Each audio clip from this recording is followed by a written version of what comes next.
A pedagogia da guerra. Quantos de vocês imaginam ou tentam imaginar sobre o que se trata essa palavra? Bom, a pedagogia da guerra começou quando eu estava fazendo uma leitura sobre o livro de Juízes. E eu vi algo muito interessante, que está lá no livro de Juízes, capítulo 3, versículo 1 e o 2. São estas as nações que o Senhor deixou, para por elas provar Israel. Isto é, provar quantos em Israel não sabiam de todas as guerras de Canaã. E isso tão somente... Volta no 2. É 2, né? Isso tão somente para que as gerações dos filhos de Israel delas soubessem, para lhes ensinar a guerra, pelo menos as gerações que dantes não sabiam. Então, vou ler aqui na minha versão novamente para vocês entenderem. São essas nações que o Senhor deixou ficar, as nações inimigas, para por meio delas pôr Israel à prova. Isso é, para provar todos os israelitas que não sabiam de todas as guerras de Canaã.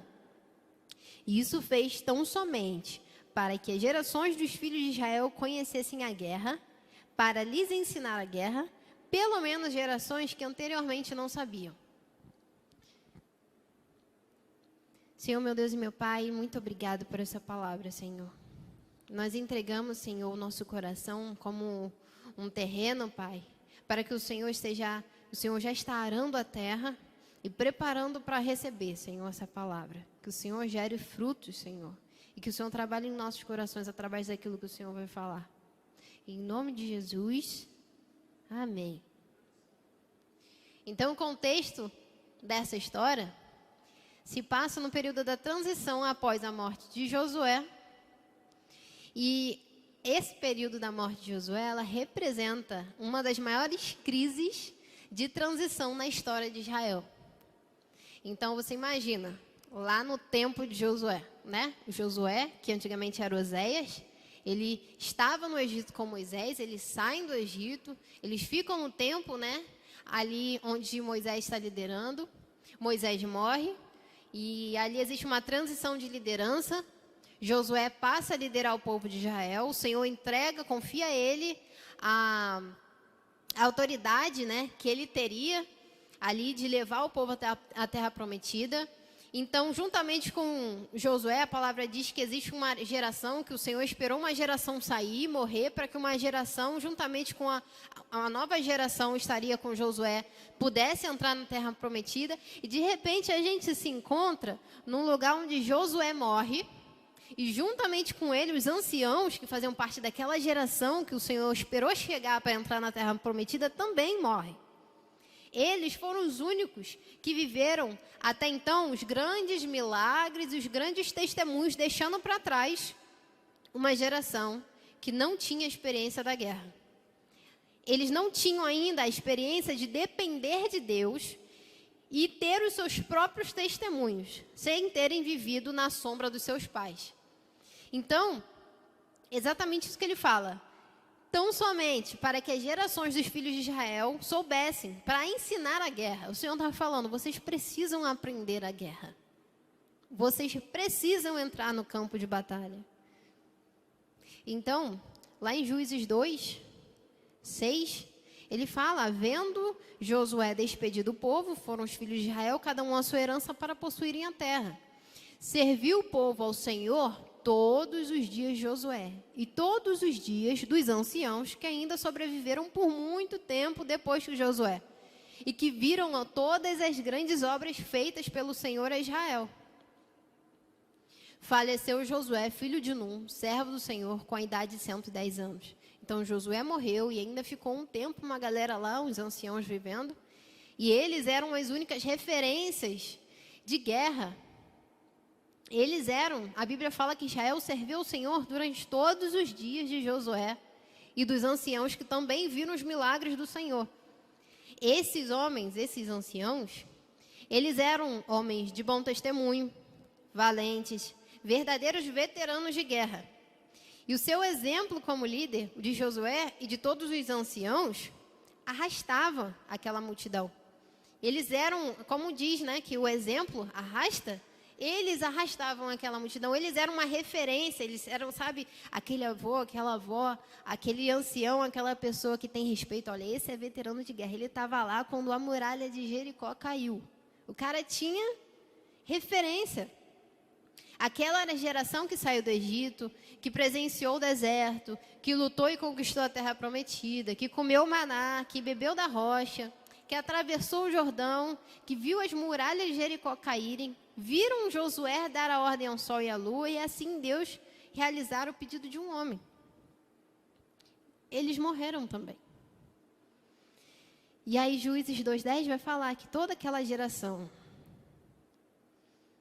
e seus pais, toda aquela geração, morreram. Após ele se levantou uma outra geração, que não conhecia o Senhor, e nem tampouco as obras que fizeram a Israel. Aqui na minha está assim, ó, toda aquela geração também morreu e foi reunida aos seus pais. Depois dela se levantou uma nova geração, que não conhecia o Senhor, nem as obras que ele havia feito por Israel. Toda aquela geração que viu, viveu, experimentou tudo aquilo, morreu. E o que ficou? Uma geração despreparada e inexperiente. A geração despreparada mencionada em Juízes representa uma das maiores crises de transição na história de Israel, como eu havia falado. A palavra diz que eles não conheciam o Senhor e nem seus atos, e não conheciam as obras que ele tinha feito para Israel. Juízes 2:12. Deixaram o Senhor Deus, o Deus de seus pais, que os havia tirado da terra do Egito, e seguiram outros deuses, os deuses dos povos que havia ao redor deles, e os adoraram e provocaram a ira. Então eles não só deixaram o Senhor, que havia tirado eles da escravidão, mas passaram a seguir outros deuses, os deuses dos povos que haviam ao redor, e passaram a adorar, provocando o Senhor. Então ali o Senhor começa a tratar aquele povo. E lá em Juízes 3:1, a gente vai voltar de novo. E ele fez isso. São essas as nações que o Senhor deixou, para por elas provar Israel. Isto é, provar quantos em Israel não sabiam de todas as guerras de Canaã. Isto tão somente para que as gerações dos filhos de Israel delas soubessem, para lhes ensinar a guerra. Pelo menos as gerações que antes não sabiam disso. Então aquele povo era uma geração onde a referência que eles tinham havia morrido, e houve uma falha na transmissão de legado. Então agora eles estão sozinhos, sem uma referência, e houve ali uma falha de transmissão de legado. A geração anterior, que viveu os milagres da conquista sob o comando de Josué, falhou em ensinar os filhos a dependerem de Deus e a lutar. Eles estavam em uma comodidade muito grande. Nós já conquistamos, o Senhor falou, a terra é nossa. Vocês lembram como é que foi a trajetória? E foi Jacó e todos os seus filhos saíram da sua terra, levaram a mochilinha. Foi todo mundo para o Egito, porque havia muita fome. E quem estava lá era José, que iria sustentar toda aquela família. E eles deixam para trás aquelas terras que Abraão comprou, que todos os patriarcas ali sustentavam durante muito tempo. Então, eles deixam, vão para o Egito, num tempo de fome, de escassez, passam ali seu tempo de vacas gordas, de vacas magras, até que o povo não admite que existia um hebreu no governo do Egito. Então, eles pegam toda a família de Jacó, toda a família de José e toda aquela descendência e falam, vamos botar essa galera para trabalhar porque eles não vão ficar na nossa terra de graça. E aí o Ice pegou todo mundo que estava lá e começou a escravizar. Então você vê um povo que foi obrigado pela necessidade a sair da sua terra para conviver em uma nação que não era deles, porque o Senhor permitiu. E agora eles se veem escravos, eles saem de lá, o Senhor libera uma palavra, vocês vão sair da escravidão, mas vocês não vão sair de mãos vazias. Então, os egípcios entregam ouro, entregam tudo para eles, eles vão embora, e aí tem toda aquela história de uma geração incrédula, o Senhor não permite entrar na terra prometida, deixa passar 40 anos, a galera se renova, e vem uma nova geração que aí sim, eles vão lá e tomam posse. Mas o Senhor fala para Josué, antes que ele morresse, ele fala: Josué, vocês conquistaram a terra de vocês, mas ainda existe muita terra para conquistar. Ainda existe muita guerra para vocês enfrentarem. Então, tá aqui, mas não é só isso não. Só que essa galera aqui que ficou, não tinha pensado nisso. Eles não lembraram disso. E aí o que ficou? Foi uma falta de transmissão de legado. O Senhor até pediu para que os pais fizessem, mas a galera falhou. Lá em Josué 4 fala. Josué 4:4. Débora, Josué. Juízes não. Josué 4:4. Vou abrir aqui. Vou abrir aqui. Só um minutinho.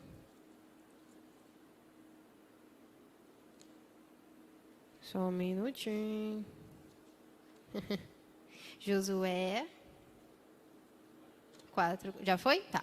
Chamou, pois, Josué os 12 homens que escolhera dos filhos de Israel, um de cada tribo, e disse-lhes: passai diante da arca do Senhor, que eles estavam atravessando o rio Jordão. Vosso Deus, ao meio do Jordão, e cada um levante sobre o ombro uma pedra segundo o número das tribos dos filhos de Israel, para que isto seja por sinal entre vós. E quando vossos filhos, no futuro, perguntarem dizendo: o que vos significaram essas pedras? O que significam essas pedras? Então eu lhes direis que as águas do Jordão foram cortadas, e diante da arca da aliança do Senhor, em passando ela, foram as águas do Jordão cortadas. E essas pedras serão para sempre por memorial aos filhos de Israel. Então aqui você me vê o Senhor ordenando, porque certamente o Senhor sabia que eles iriam se esquecer. E olha que foi pedido. Mas eles se esqueceram. Mas sabe por que eles se esqueceram? Porque era igual a história do meu avô sentou para contar, e aí, pô, maneiro, né, na minha época e tal, e aí ele fica, é mesmo, vô chato pra caramba. Então, eles não deram valor para a história que eles carregavam, para o legado que eles carregavam. E na ausência do próprio testemunho, Juízes fala, Juízes 2:12, deixaram o Senhor, o Deus de seus pais. O Deus de quem? Dos seus pais, que os tiraram da terra do Egito, foram após outros deuses, dentre os deuses das gentes que haviam ao redor deles, o adoraram, provocando o Senhor a ira. Então, quando eles falam esse termo, Deus de nossos pais, nesse sentido, demonstra uma distância no lugar que Deus ocupa no coração deles. Então, Deus era um Deus distante, Deus não era um Deus com quem eles se relacionavam. Eles eram Deus dos meus pais. É aquela coisa, nasci crente, nasci na igreja, meu pai é crente, meu pai me leva na igreja. Mas e eu? Porque eu sei que ele é o Deus dos meus pais. Eu sirvo porque eu vejo ele servindo. Então, qual é o testemunho ali? Eles sabiam, como a gente leu, eles sabiam das histórias do Êxodo, do deserto, mas de forma distante. Eles viveram sempre sem ter uma experiência pessoal com Deus de seus pais. Era aquela coisa, o meu pai vai para a igreja, eu também vou. Por que você vai para a igreja? Porque meu pai vai. Mas aí você não sabe o que Deus significa para você. Você vem para a igreja porque alguém te disse que você tem que vir para a igreja? Ou você vem para a igreja porque você reconhece o Senhor, não como Deus dos seus pais, mas o seu Deus, o meu Deus pessoal, o Deus que eu reconheci, que reina sobre a minha vida. É Ele que eu sirvo. Eu não sirvo porque os meus pais viram, ok, o bom exemplo dos meus pais me trouxe até aqui, mas agora eu tenho que caminhar a minha história com o Senhor. A Bíblia fala que Enoque caminhou com o Senhor. E você? Nós temos que caminhar nossa própria história com o Senhor. Nós não devemos nos fixar ou nos prender ao testemunho do meu irmão, não porque o meu irmão passou legal, poxa, o meu irmão é crente. Sabe aquela coisa do, pô, minha avó, a irmã do coque, a minha avó, aquela irmãzinha do reteté. Pô, seja irmã do reteté, meu irmão. Seja a irmã que vai orar assim de madrugada. Sem eu ter o seu momento particular com Deus, irmão. Não fica nessa do, pô, a minha avó é aquela que fica ali ó, de madrugada orando. Seja a irmã que fica de madrugada orando. Não fica preso no testemunho pessoal dos seus avós. Noemi, minha avó Lloyd, minha avó Eunice, tá lá a Ruth. Poxa, é o Deus de Abraão, Isaac e Jacó. É o Deus do Abraão, Isaac e Jacó. Fica o Deus do Abraão, Isaac e Jacó lá que eu fico aqui. Não é assim. E é isso que esses homens, essa juventude aqui, ela não entendeu. Que eles que tinham que viver a sua vida pessoal com Deus também. Então, eles também viviam um outro probleminha. Que era para ser uma bênção, mas não foi. Eles eram herdeiros. Aí tem gente que fala assim, sendo herdeiro até eu faço, mas aí infelizmente eles não fizeram. Os herdeiros, ele tem uma vida sem esforços. E existe ali uma situação que eles não foram preparados, como a gente já viu aqui. Não tinha falta de transmissão, ou seja, eles tinham era um ruído de comunicação, eles sabiam, eles conheciam a história, mas não tinham uma vivência particular com Deus. Eles sabiam o que tinha acontecido, mas eles só carregavam a história pelas costas e não viviam sua vida particular. E agora eles também são herdeiros, mas num mau sentido, porque a Bíblia fala que eles são jovens que nasceram o quê? Com terras já conquistadas e já estabelecidas. Eles herdaram casas que não construíram, plantações que não plantaram e ainda na comodidade da autossuficiência. Ou seja, eu já tenho tudo que eu preciso, eu não preciso ficar buscando a Deus. Eu já tenho tudo que eu preciso, eu não preciso ir para a guerra de novo. Sendo que Deus falou para Deus falou para Josué, olha, ainda tem muita terra para conquistar, meu irmão, você conquistou, é tua. Mas ainda tem uma cidadezinha ali, outra aqui, que tem uns grupinhos que ainda estão convivendo lá, que você tem que ir lá para tirar aquela galera. Ou será que você vai ficar ali se acomodando? Não, tudo bem, deixa ali, aquele é só um pedacinho de terra, não tem problema, deixa ele no cantinho dele, eu não vou entrar, eu não vou me colocar nessa rixa, porque todo mundo é melhor ter aqui paz do que entrar nessa guerra com ele, nesse embate com ele. Então, deixa ele ali com aquele pedacinho de terra, que não é nada, é só um pouquinho, e eu fico aqui, estou tranquilo. Mas, porém, entretanto, todavia, existiram consequências. E a vulnerabilidade existiu quando eles não saberem como guerrear. Essa é a primeira. Os israelitas estavam totalmente vulneráveis aos povos inimigos, que tinham mais experiência de guerra. Apesar de serem povos pequenos, ou não, porque ao longo dos anos eles foram se multiplicando, Israel foi se acomodando. Eles foram se multiplicando, Israel foi dando um passo para trás. Não, está tudo bem, eu não vou entrar em guerra. Eu não vou sair, eu não preciso sair da minha zona de desconforto. Deixa eles ali, está tudo bem. Deixa aquele problema ali, eu não vou resolver agora. Deixa aquela situação ficar, eu não vou entrar nessa disputa agora. E aí Juízes 3 fala desses povos. 5 príncipes dos filisteus e todos os cananeus, sidônios, aveus, habitavam as montanhas do Líbano, desde o monte Baal-Hermon até a entrada de Amate. Então, eles passaram a se misturar. E aí, havia ali um povo, eles passaram a se misturar e a se esquecer o quê? Das suas histórias. Eles já não tinham experiência de guerra, agora eles também não se lembram mais de onde vieram. Estavam esquecendo as suas raízes e a sua identidade. E eles se misturam, se casam com o povo estrangeiro. Além de não quiserem entrar nessa guerra com o povo estrangeiro, eles se tornam idólatras por não terem raízes firmes no Senhor. Então, versículo 6 fala: tomaram das suas filhas para si por mulheres e deram as suas. Ou seja, vão fazer uma troca, você me dá as suas, que eu dou as minhas. E aí, começaram a render culto aos seus deuses. E a coisa começou a ficar feia. Porque agora eles não eram apenas...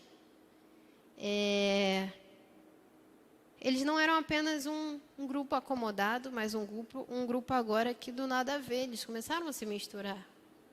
Eles ficaram todos confusos. E Deus começou a olhar para aquilo e ficou, meu Deus do céu.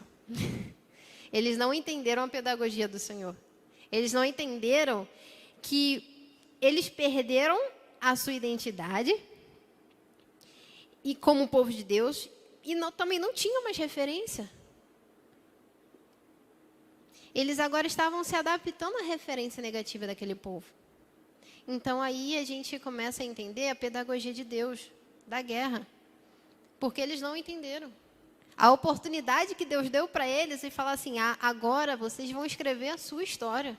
Vocês vão ter o testemunho pessoal de vocês. Agora tem umas terras que eu falei para Josué não conquistar, porque era para vocês estarem conquistando.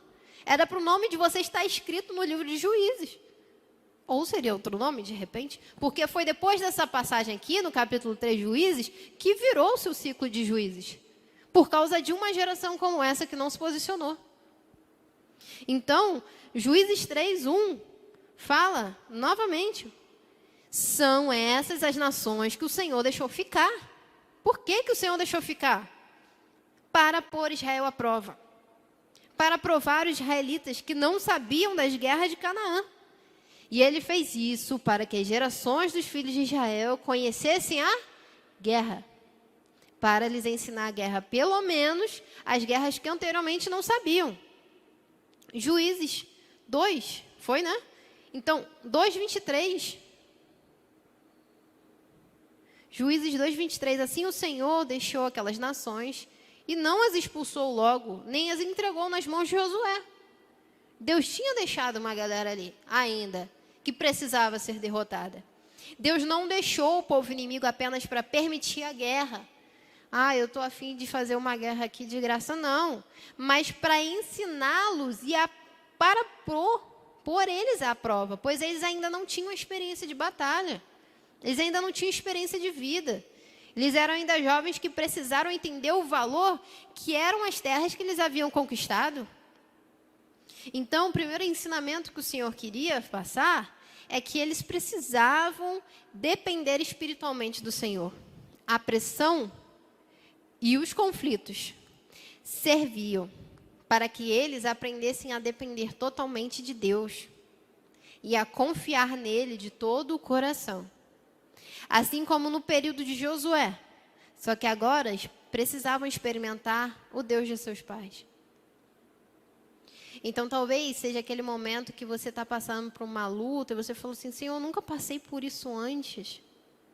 Por que as coisas estão tão difíceis? É para você ser derrotado? Não. Por que Deus permitiu algumas situações acontecerem, Senhor?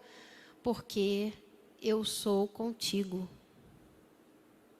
É isso que o Senhor está falando. Que eu não coloquei, não permiti essas coisas para você ficar com as mãos atadas. Mas porque Ele quer se manifestar e se revelar através das guerras.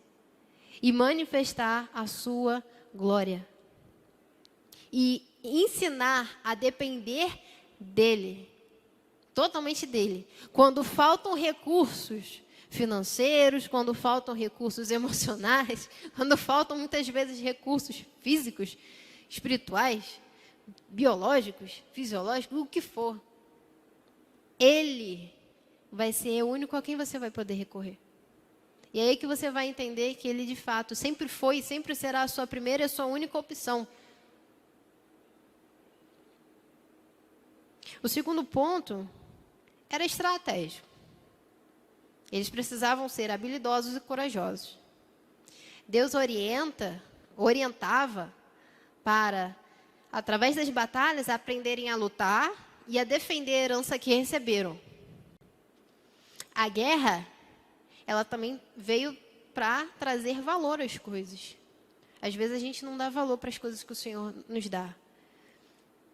Mas a guerra, ela veio para trazer um confronto que os tirasse da zona de conforto. E talvez, se tivessem obedecido, como eu havia dito, teriam parte no mérito da conquista daquelas terras. Mas aquela geração falhou na prova que Deus havia preparado para eles naquele tempo. E eu admiro muito, por exemplo, Esther, porque ela estava num momento de conflito. E Deus colocou ela ali para passar por um momento de conflito. Não porque ele queria que Esther sofresse, mas porque haveria um resultado para glorificar o nome de Deus. Então Mordecai fala, não é para um tempo como esse que o Senhor te colocou aqui? Às vezes o Senhor te colocou numa empresa que está toda bagunçada. O Senhor te colocou numa sala de aula que está todo mundo perdido, zureta da cabeça. Deus não está te dando uma oportunidade para você se perder. Não permita isso, não permita que a falta de posicionamento te faça se perder no meio do caminho. Mas Deus quer isso aqui, ó. Quem sabe não foi para um tempo como esse que o Senhor te colocou ali para mudar aquele ambiente, para mudar a sua família. Quem sabe foi para um tempo como esse que o Senhor te coloca ali para mudar a empresa que você está trabalhando ou a empresa que o Senhor está te dando. Então, após isso, se inicia o ciclo de Juízes. E a partir dali, Deus usa os juízes agora como ferramenta pedagógica e prática para transformar o quê? Aquela juventude apática e despreparada em homens e mulheres de coragem e de fé. Então, esse processo ele não aconteceu nas salas de aula. Esse processo aconteceu no calor das crises e das batalhas. Então, às vezes nós estamos aqui, nós estamos recebendo a palavra do Senhor. Esse é o lugar onde nós estamos aprendendo. Nós estamos aprendendo a leitura, nós estamos estudando, mas existe a aula prática, que é um momento onde é inevitável. E a palavra de Deus diz que no mundo, o Senhor diz que nós vamos passar por aflições, mas nós temos que ter bom ânimo, porque Ele já venceu o mundo. Então, nós vamos passaremos, ou já passamos, pela aula prática, mas não é para nos faltar posicionamento quando esse momento chegar. É para nos amadurecer. É para nos dar a oportunidade de ter o nosso testemunho próprio com o Senhor. É para dizer assim, o dia que o Senhor me salvou, foi esse dia aqui, ó.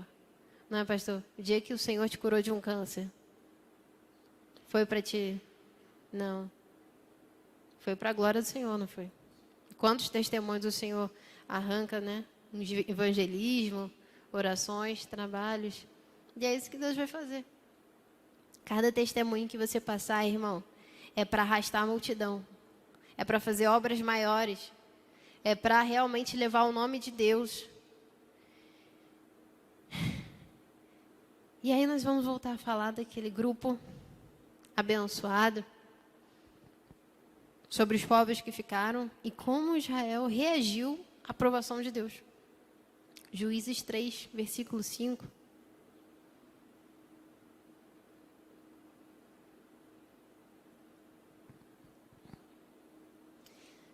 Assim, habitando, pois, os filhos de Israel no meio dos cananeus, dos heteus, dos amorreus, ferezeus, heveus e jebuseus.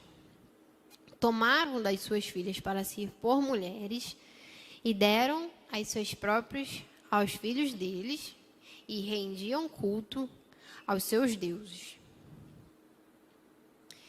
Bom,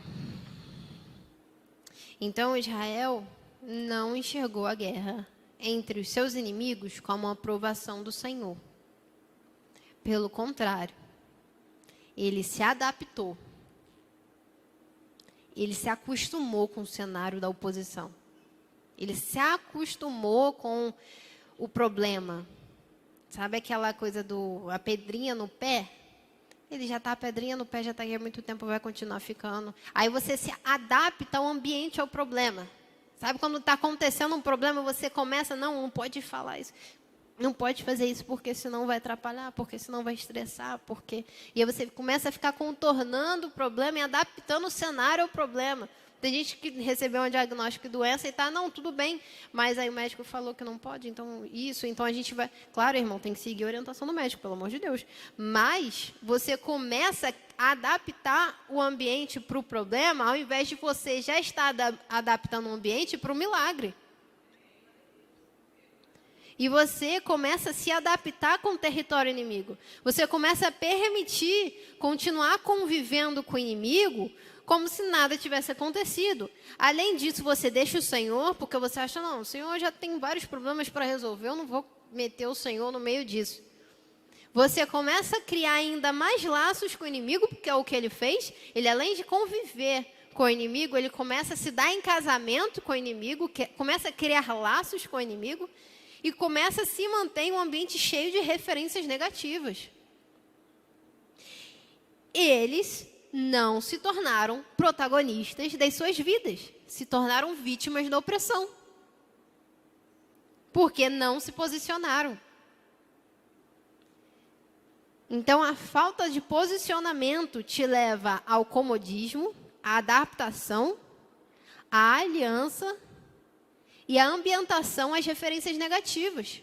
Você se adapta ao problema, você cria mais laço com o problema e você só ouve referência negativa. Você só fica do lado de pessoa que começa a falar coisas ruins o dia inteiro. Você fica do lado de pessoas no trabalho, na escola, na faculdade, que só fica falando mal de Deus, só fica reclamando, que só fica falando mal da vida, que não agradece, que não faz nada, que murmura. Você só fica ouvindo podcast, música, coisa negativa, vendo filme negativo, coisa de morte. Você liga a televisão, o repórter falando de morte, morte, morte, morte, morte. E você fica ouvindo aquilo e você é realmente morte, morte, morte, morte. Mas não era esse o cenário que o Senhor queria para o povo de Israel. O Senhor não entregou uma guerra para que eles fossem acomodados. O Senhor entregou uma guerra para que eles fossem vencedores. E eu queria trazer a história desse homem, que é Gideão. Gideão foi um dos juízes que o Senhor levanta nesse período de amadurecimento. Apesar do povo estar sempre em um ciclo repetitivo, né? Clama ao Senhor, envia um libertador, eles são vencedores, eles ficam um tempo bem, depois eles caem, vivem a opressão, clamam ao Senhor, manda um libertador, eles ficam bem, e aquilo fica se repetindo o tempo todo, e a gente vai entender por que isso acontece. Que é essa história aqui, ó. Juízes 6. Juízes 6, versículo 2, ele fala assim: Prevalecendo o domínio dos midianitas sobre Israel, fizeram estes para si, por causa dos midianitas, as covas que estavam nos montes, e as cavernas e as fortificações. E aí tem o versículo 6.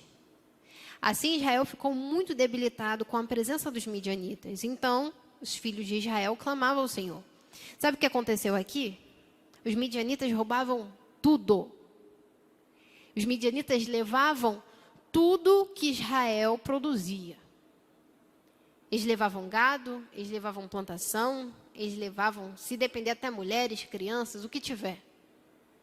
Tudo. Eram verdadeiros gafanhotos na vida de Israel. Eles viviam nessa situação, então eles tinham que ficar se escondendo. E quanto mais você se esconde, maior o ambiente de covardia cresce. Então, quando está acontecendo, o Senhor vai encontrar com um homem chamado Gideão, lá no versículo 12. Então, o anjo do Senhor, ou seja, o próprio Senhor, que a gente acredita, né? É uma manifestação do Senhor ali, lhe apareceu e lhe disse: o Senhor é contigo, homem valente. Como assim? Gideão, né? Coitado, todo covarde. Respondeu-lhe Gideão: ai, Senhor meu, se o Senhor é conosco, por que nos sobreveio tudo isso? Se o Senhor é comigo, Senhor, por que esses problemas estão acontecendo? E que é feito de todas as suas maravilhas que os nossos pais nos contaram, dizendo: não nos fez o Senhor subir ao Egito? Porém agora, Senhor, nos desamparou e nos entregou nas mãos dos midianitas. Exatamente isso que ele está falando. É a pessoa que não está passando por um momento de necessidade. Ela fala assim: Senhor, por que eu estou passando por essa situação? Se o Senhor não tinha contado aquela história, que uma vez o Senhor, o meu pai, quando estava vindo, né, recebeu um convite, veio para a igreja, e o Senhor falou com ele, fez um milagre, ele se converteu, e agora eu estou passando por tudo isso. Poxa, o Senhor não falou naquele tempo? O Senhor está mentindo? O Senhor está voltando atrás da sua palavra?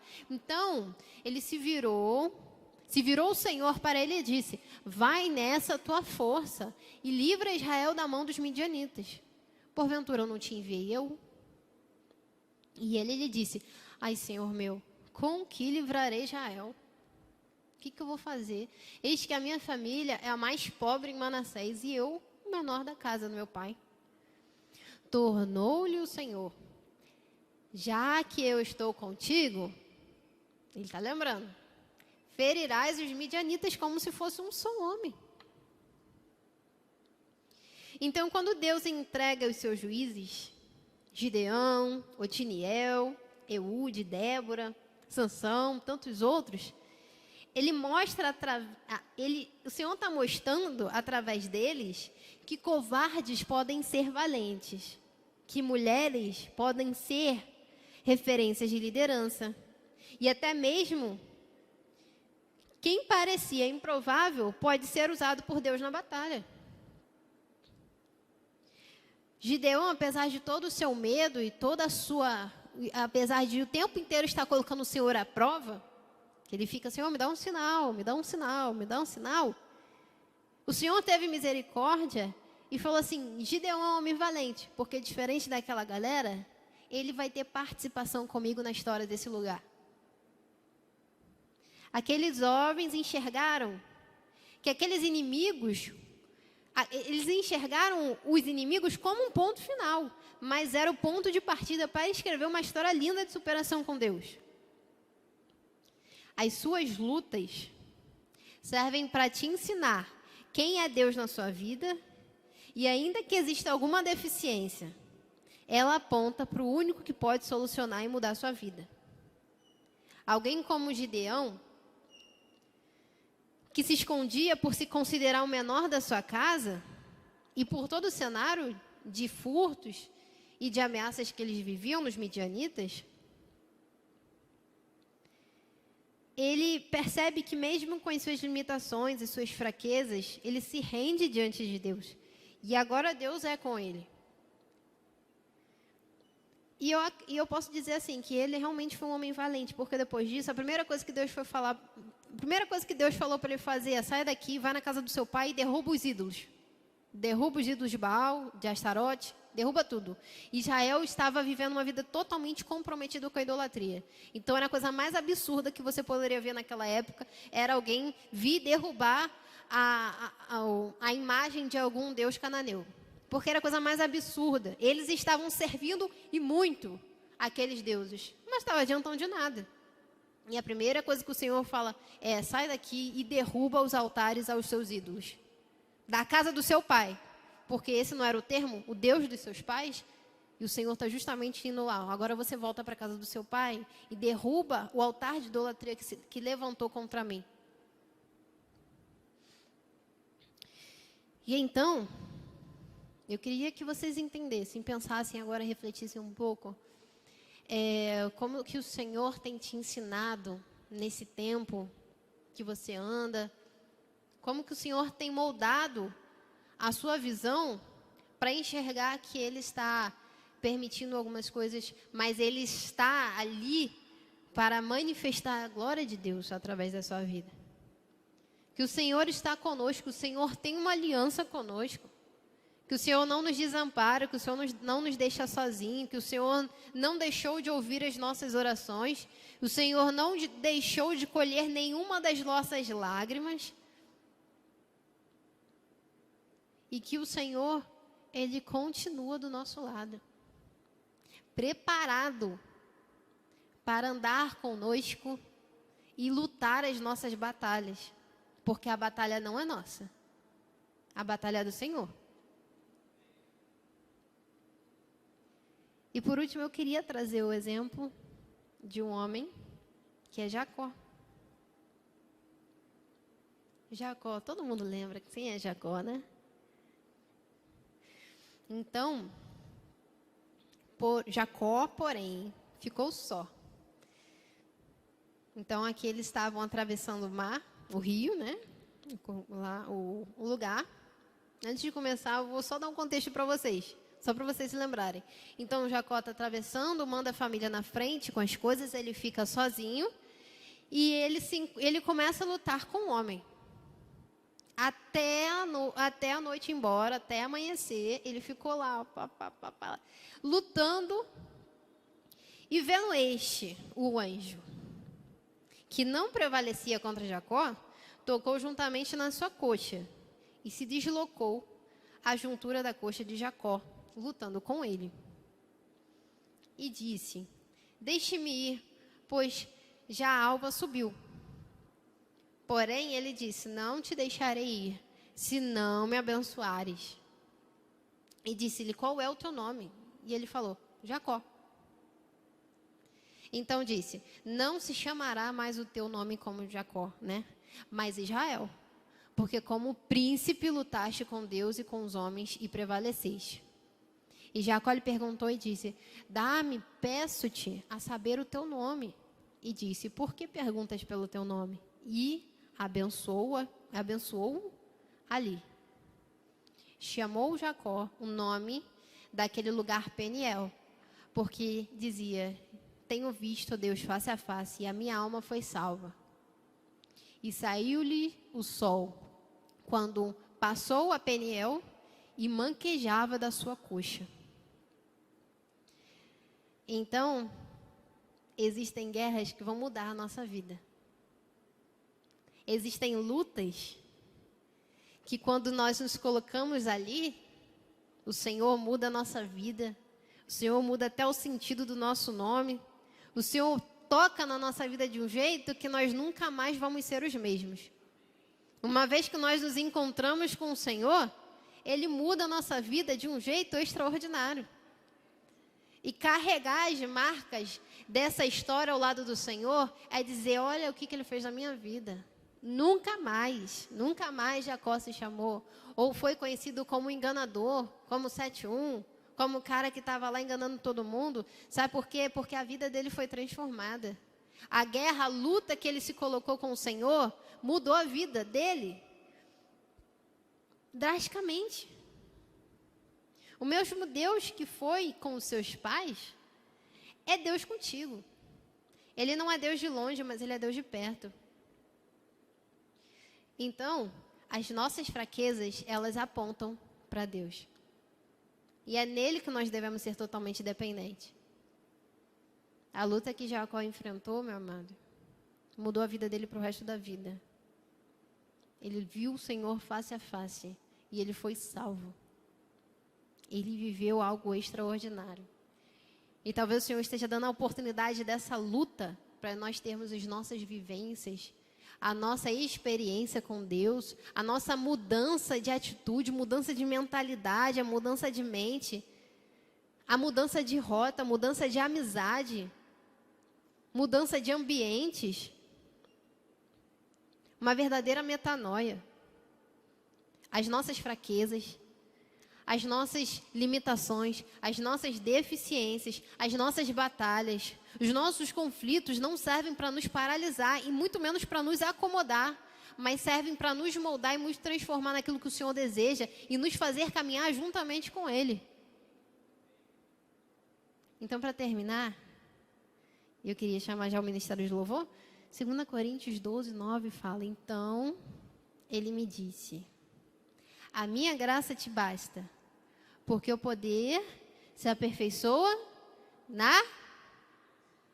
de boa vontade, pois mais me gloriarei nas fraquezas, para que sobre mim repouse o poder de Cristo.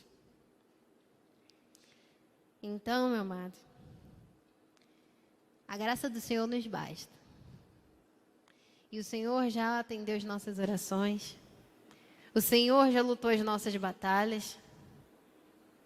E o Senhor nos está trazendo testemunho. O Senhor nos está trazendo oportunidade de glorificar o seu nome. As guerras não são para nos paralisar. Não são para nos fazer acomodar. E não são para nos fazer nos igualar aos nossos inimigos, não. Ele ainda permite para que nós venhamos a conquistar e avançar. E muito além do que os nossos pais um dia foram. Muito além do que um dia os nossos pais foram. E talvez você esteja aqui e a palavra de Deus diz lá em Josué, que ele fala: ser forte e corajoso, assim como eu fui com Moisés, eu serei contigo. Ser forte e corajoso, assim como o Senhor foi com a sua família, com seu pai, com sua mãe, com a sua avó. Isso é graça de Deus. Eu não sei como é que você chegou aqui, eu não sei como que você conheceu o Senhor, mas eu sei que de alguma forma o Senhor transformou a vida da sua família, da sua casa, ou talvez ela vai chegar ainda, essa glória ainda vai ser alcançada na sua casa através da sua vida. Existem pessoas que vão romper, existem pessoas que vão viver coisas que os seus pais nunca viveram. Eu não sei coisas simples, coisas grandes. Eu não sei se seus pais já andaram de avião, mas, irmão, você vai ser o primeiro da sua família a andar de avião.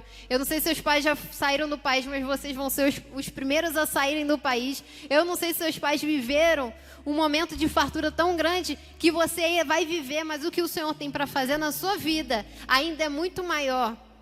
Não fica limitado a que os outros viveram, a que as outras pessoas viveram, que as pessoas contaram. Você não vai ser mais espectador de milagres, você vai ser agora alguém que vai viver. Mas é para isso que o Senhor permite, para nosso posicionamento, para nosso amadurecimento. Então o Senhor é contigo. O Senhor não te desampara, o Senhor não te abandona, o Senhor não te deixa para trás, o Senhor não te deixa à mercê das dificuldades. O inimigo está rondando, mas o inimigo não vai ficar, porque ele tem que bater em retirada. Então creia, o Senhor, ele já te fez vencedor, amado, mas nós vamos nos posicionar. O Senhor está nos ensinando, nos amadurecendo e cada vez mais crescendo para a glória e honra do Senhor Jesus. Senhor, meu Deus, meu Pai, muito obrigado, Pai, por esse momento. Obrigado pelas vidas que estão aqui, por aquelas que estão assistindo à distância. Mas, Senhor, nós declaramos, Senhor, a manifestação das Tuas obras, a manifestação, Senhor, do Teu amor, da Tua proteção. O Senhor não é Deus para nos deixar, Senhor, no meio do caminho. O Senhor é aquele que nos levanta pela mão. O Senhor é aquele que nos carrega no colo. O Senhor é aquele que nos leva ao lugar necessário, Senhor, para o nosso crescimento, para o nosso amadurecimento. O Senhor é aquele que libera palavras, libera destinos, Senhor, e nos faz alcançar o nosso objetivo, Senhor. Então, em nome de Jesus, Pai, hoje nós entendemos que nossas batalhas, Senhor, não nos limitam, não nos levam a um lugar de conforto, mas um lugar de confronto para amadurecimento. E nós estamos aqui disponíveis, Senhor, para viver o Teu sobrenatural. E te agradecemos porque o Senhor já enviou provisão, o Senhor já enviou o Teu anjo, o Senhor já enviou um coração corajoso, um coração capaz de enfrentar lugares e situações difíceis, mas em nome do Senhor.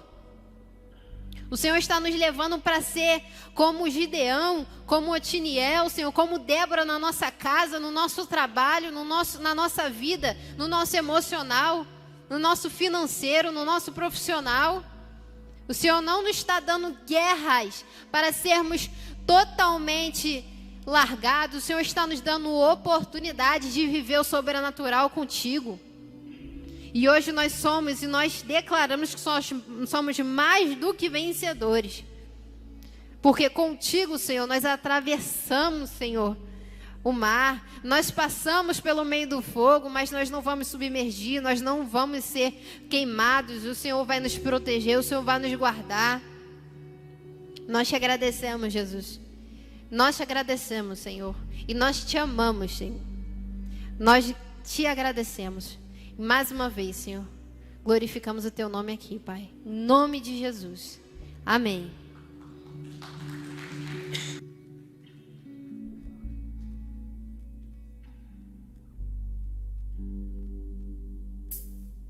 Vamos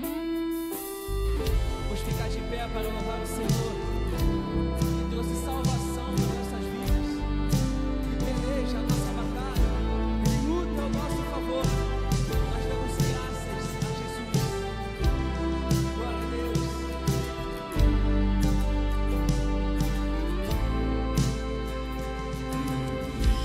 Tua palavra trouxe salvação, pude ser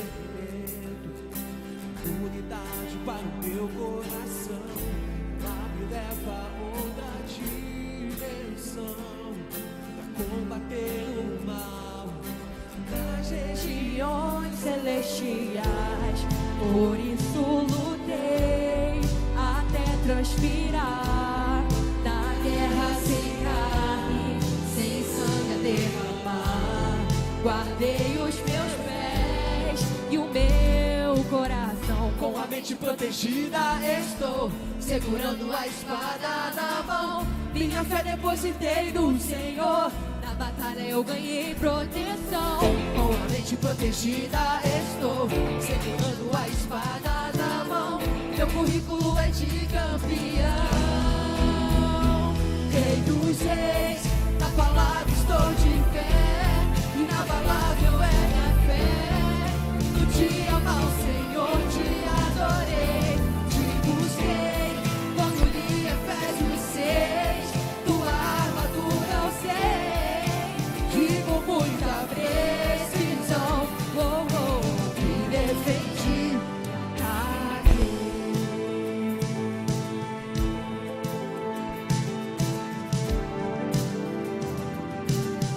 com a mente protegida estou, segurando a espada na mão. Minha fé depositei no Senhor, na batalha eu ganhei proteção. Com a mente protegida estou, segurando a espada na mão. Meu currículo é de campeão, Rei dos reis, na palavra estou de pé, inabalável é minha fé. No dia mau, Senhor, te adorei, te busquei, quando li Efésios 6, tua armadura eu sei, e com muita precisão, me defendi e ataquei.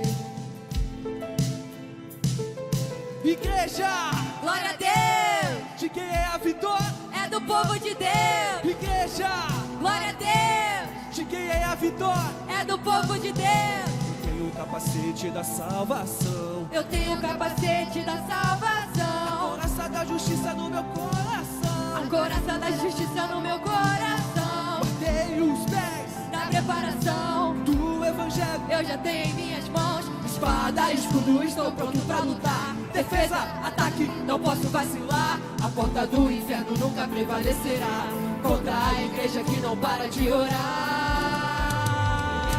Rei dos reis, na palavra estou de pé, inabalável é minha fé.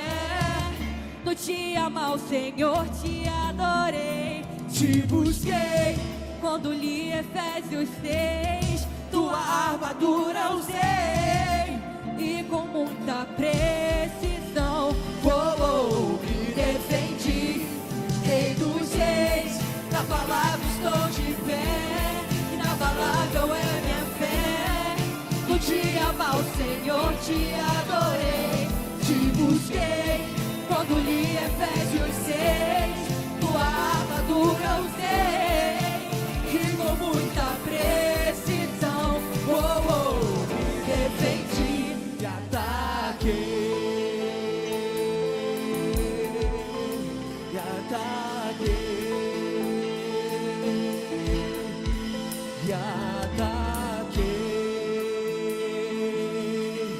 Glória a Deus.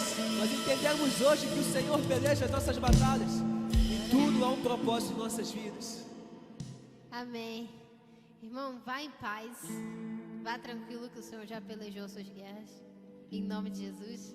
Antes, não vá embora sem antes estar aqui conosco no nosso pós-culto, né? Nós teremos hoje pós-culto diferente. Todos os sábados agora. Temos futebol, teremos atividades muito legais. Então fique, aproveite e traga o irmão no próximo culto, por favor. Não fique de fora. Então,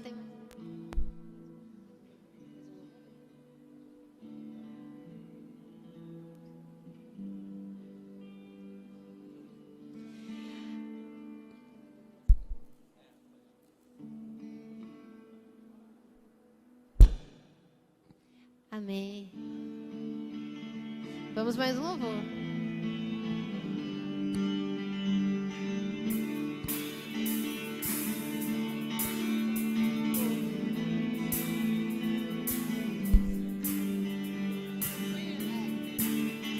Nem as altas montanhas poderão me deter, pois o Senhor me faz vencer. Nem a chuva e o vento me farão desistir, pois o Senhor é por mim. E nem a tempestade vai me derrubar, Com asas subirei como águia, pois tu és meu refúgio, em ti posso esperar. para ti impossíveis não há, não há. Assim como a águia, tu me fazes voar acima das nuvens. Nada vai me abalar, e assim como a águia, Assim como a águia, subirei sem parar, vencerei tempestades, com Cristo eu vou reinar. nem as altas montanhas poderão me deter, Pois o Senhor me faz vencer. nem a chuva e o vento me farão desistir, Pois o Senhor é por mim.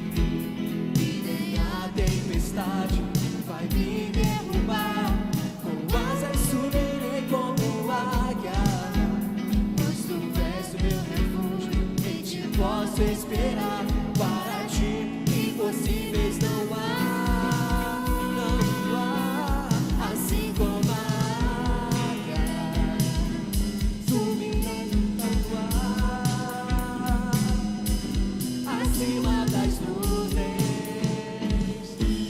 nada vai me abalar, e assim como a águia, assim como a águia, subirei sem parar, vencerei tempestades, com Cristo eu. Só igreja, só igreja. Assim como a águia, tu me fazes voar acima das nuvens, nada vai me abalar.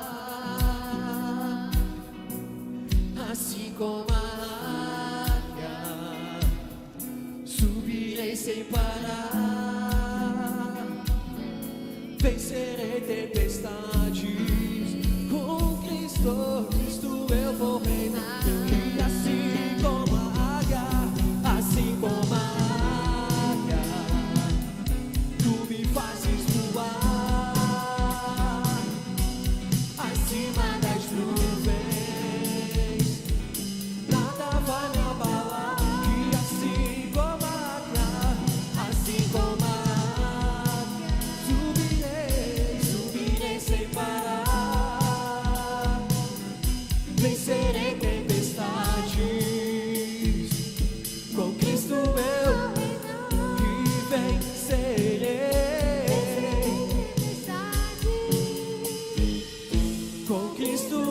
vou reinar e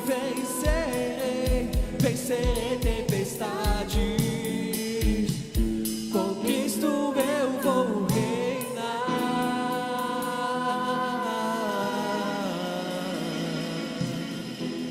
Glória a Deus. Agora sim, nos vemos no pós-culto com futebol e demais